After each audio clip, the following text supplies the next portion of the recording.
This is awkward. I'm not King Piccolo.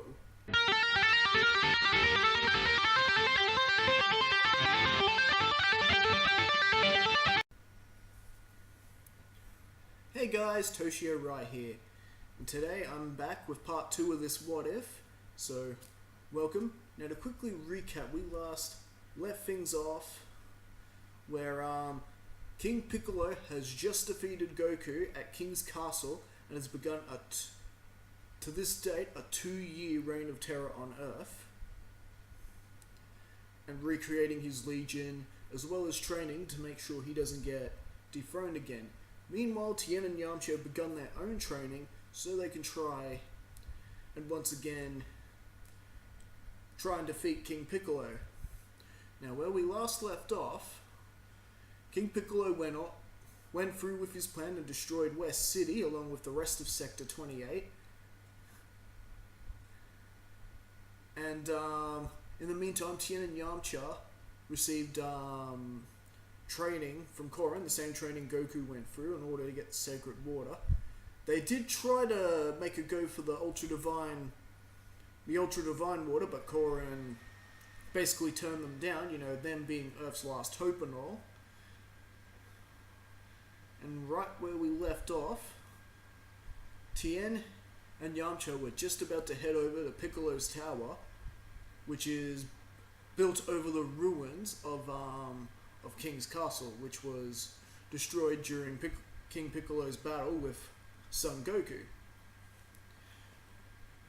And just before they could make it to Piccolo's tower, they are suddenly stopped by a being that seemed to come from the heavens. This was, of course, Kami, and they attempted to attack Kami, mistaking him for King Piccolo, which Kami just basically used a bit of his energy and knocked them both on their asses. And they've come to realize, okay, this guy is not King Piccolo, and Kami basically wants to assist them in their battle with King Piccolo because Kami knows that these two are still not strong enough. Now you might be asking, what's Launch Oolong, Bulma and Puar doing in the middle of this? It's been 2 years since we last talked about them, and let me assure you, they actually have a pretty big role in this too. Bulma has somewhat changed since the death of her parents. Yes, when Piccolo destroyed West City, Bulma's parents didn't make it out. So Bulma has lost Krillin, Roshi, and even her sweet friend that she met in the jungle, talking about Goku. And now she's pretty much now a woman on a mission. So in the 2 years, Bulma has built these new blaster rifles that are designed and actually powerful enough to do damage to Piccolo's minions. But Ryan, ray guns don't affect Dragon Ball Z characters. Oh, but contraire, let's keep in mind that in Resurrection of F, when Goku's guard was down and Frieza's goon easily got a shot in at Goku with a ray gun and nearly killed Goku, who's the strongest character in the original anime, in the canon. So you take that in mind. Yes, it's possible for Bulma to build laser blasters that can actually do damage to these monsters. And what Bulma, Launch, and the others are doing, they've been going around gathering up any survivors they can from cities and evacuating them basically right under Piccolo's nose. Launch is all for it. She's hoping to blast a few monsters.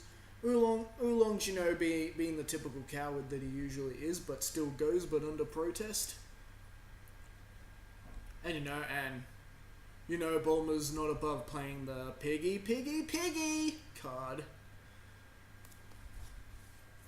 So they're going around evacuating these people. And what they do, they actually evacuate these people using dino caps.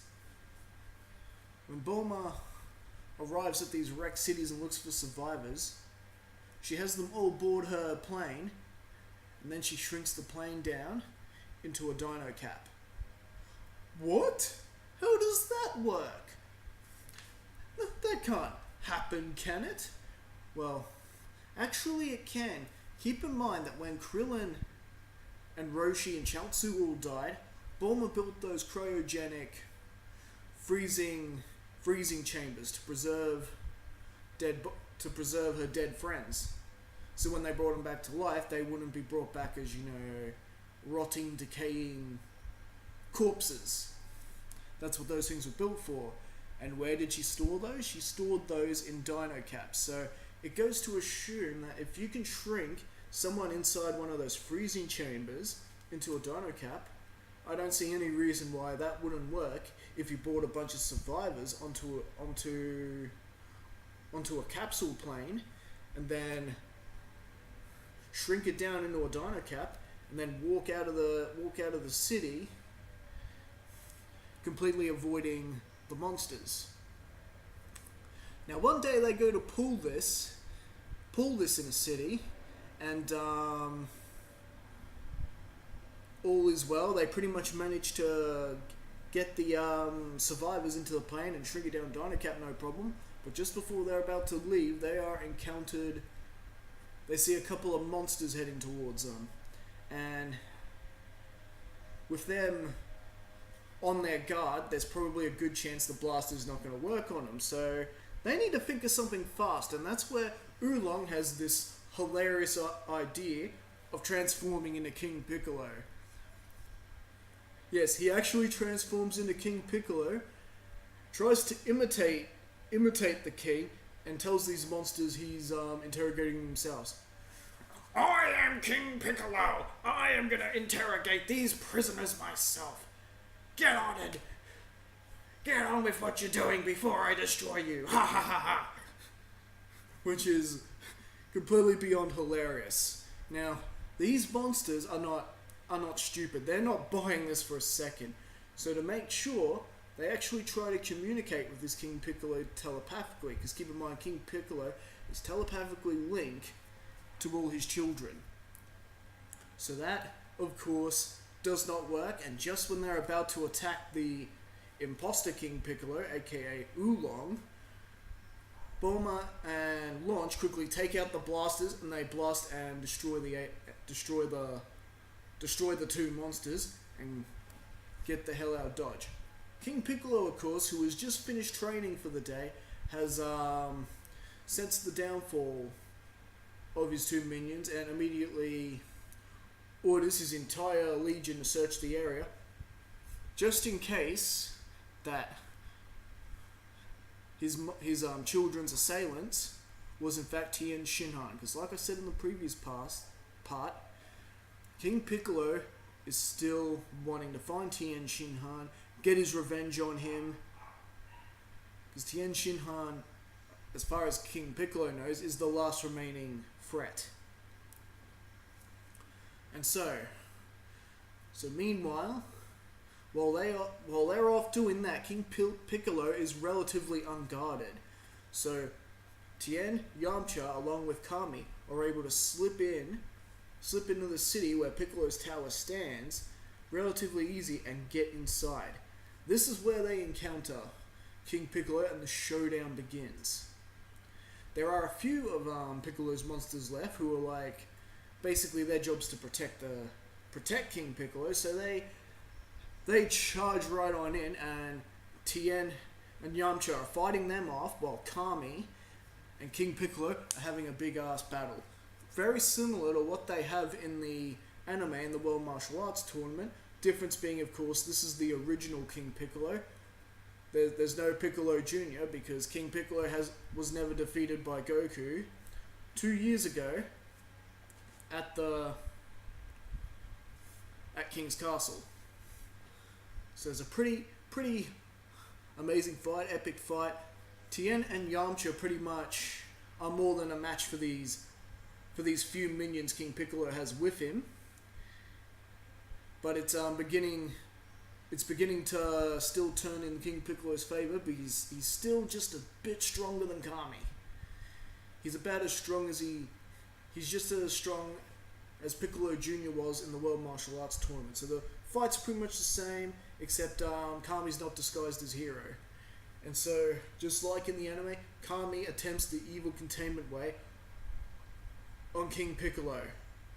It looks like it's gonna work, but then King Piccolo shocks everyone when he suddenly reverses the evil containment wave. Because keep in mind that for the 2 years that Tien, and Yamcha have been training, so has King Piccolo, and he's seen the evil containment wave enough times that he can easily learn to reverse it. And so he surprises everyone by reversing it, and he traps Kami into the jar. And at this point, Yamcha and Tien, they have no chance of beating Piccolo, even if they fight him together. They couldn't even jump Kami at the beginning of this what if. So they regroup together, and together they unleash a combined ki blast and basically escape. And King Piccolo, of course, he's recalling his legion, searching for Bulma and Launch to go after Tien and Yamcha. This is their chance to get rid of them, but that also ends up a fail. They are long gone by the time King Piccolo's legions even get to the area. They're just long gone. So they decide they're gonna rendezvous with Launch and Bulma and the others and assist them in the survival of the human race, getting all the survivors in they can, and start up a resistance movement. And that's pretty much how things are going to go within the next 5 years. So they found Chi-Chi and the Ox King along the way, and they're pretty much trying to set up a force to try and take on King Piccolo once and for all. But let's face it, at this point they don't stand a chance if they try and fight him. So the best thing to do right now is just make sure the human race is gonna survive, and hopefully King Piccolo dies off someday. So 5 years have then gone by, and this is when planet Earth gets a new visitor, a new arrival. Guess who? It is the older brother of Kakarot, Raditz.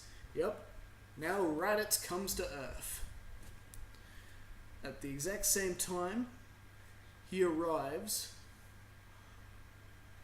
in the original anime. Except when he gets out, there's pretty much complete destruction everywhere. And I think that is where we will leave things for now, until part 3. So, story's getting pretty interesting now, isn't it? What's gonna happen? What is Raditz gonna do now? What is Raditz gonna do? What is he gonna do when he finds out that his little brother is dead? So we'll be back. We'll definitely be back with a part 3. Definitely like, comment, and subscribe. Follow me on Twitter. Check out my Dragon Ball Pride comic, which is based off the Masako X What If. What if Frieza saw Vegeta's potential? As well as check out some of the amazing concept art I've come up with the anime version of the Dragon Ball Pride comic. Alright, I'll see you all next time for part 3. Everyone take care. Catch you later.